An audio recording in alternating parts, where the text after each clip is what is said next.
在伫高雄有罢韩甲挺韩两场的大游行，两边拢讲会有超过10万人来参加。高雄市警察局唔加大意，将要派3000外的警力来维安。警政署嘛调2000外组的闭路器要来支援，绝对无容允任何的暴力冲突来发生。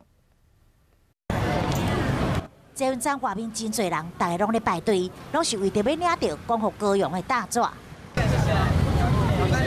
本大纸是由罢韩系君子封号的基进党高雄东部成员。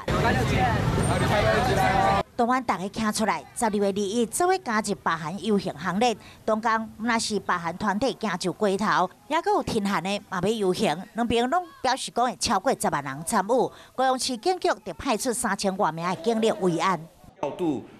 调整了我们道路的监视系统部分监视系统大概有200组，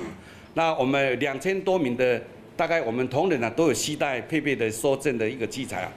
除了游行路段的警力配置，伫这份车厢内嘛有警员，每一个车厢拢有2个警察，当中有120名的警员负责。另外，红柑仔线转换美丽岛站嘛有部署80名的警员。高铁甲高雄火车站各50名，全面警戒，无容允任何暴力冲突发生。高雄市警局嘛呼吁南北高雄顶场的2场游行，